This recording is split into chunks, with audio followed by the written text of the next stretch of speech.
Instead of giving the audience one thing and doing it exceptionally well, Queen seemed determined to give them almost everything. Rock, pop, opera, theater, and eventually, an entire stadium singing back at them. Queen didn't just play to an audience, they learned how to engage one. What was Queen's secret weapon? Queen discovered something that many great rock bands never fully do: how to make an audience part of the performance.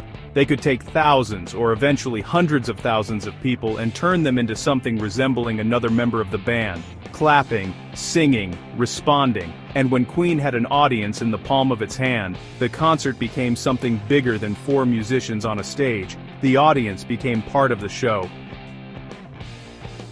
Queen was never particularly interested in staying inside one musical category. Their music could move from hard rock to pop, from elaborate harmonies to theatrical arrangements, sometimes within the same song. And that could have been a problem. A band that tries to do everything can easily end up sounding like it has no identity. Queen somehow avoided that. The personalities of the four members gave the band a recognizable center, while their willingness to experiment kept them from becoming predictable. That became one of their greatest strengths. They didn't simply ask, "What kind of rock band are we?" They seemed more interested in asking, "What can we get away with?" And eventually, they discovered that the answer was almost anything. But musical versatility was only part of the equation. Queen's real advantage became obvious when they performed live. Freddie Mercury understood something fundamental about an arena. The audience isn't just watching you, they're waiting for you to give them something to do, and Mercury was exceptionally good at it. He could raise his voice, change his posture, gesture toward the crowd, pause, and let thousands of people respond.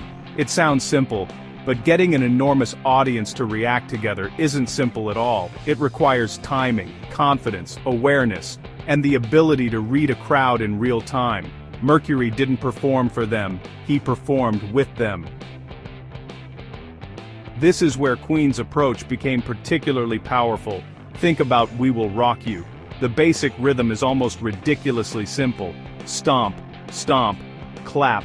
But that simplicity was the point. The audience didn't need to know how to play an instrument. They didn't need musical training.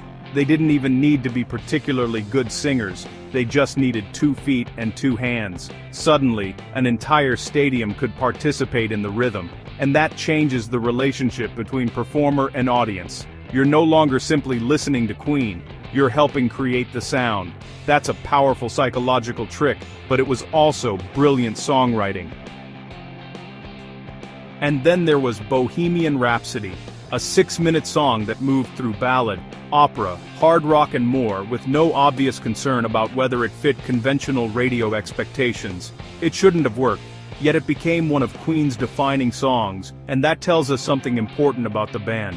Queen's mastery wasn't about finding one formula and repeating it, it was about understanding that the audience would follow them if the experience was compelling enough. Then came Live Aid in 1985. Queen had only a short performance window, but the set became one of the most famous performances in rock history. The band didn't have time for an elaborate concert production. They had to connect with the audience almost immediately, and that's exactly what they did. Freddie Mercury's interaction with the crowd became one of the defining moments of the performance. The call and response, the vocal exercises, the audience answering him. It was almost like watching a conductor work with an enormous choir, except the choir was an entire stadium. It was their ability to turn a crowd from spectators into participants. That creates something a recording can't completely reproduce. Thousands of people singing "We Will Rock You" together. That's an experience. And experiences are what people remember.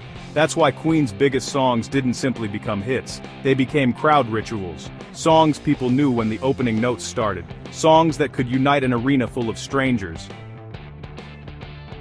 That's what separates Queen from simply being another great rock band. They understood that a legendary performance isn't only about what happens on stage, it's about what happens between the stage and the audience.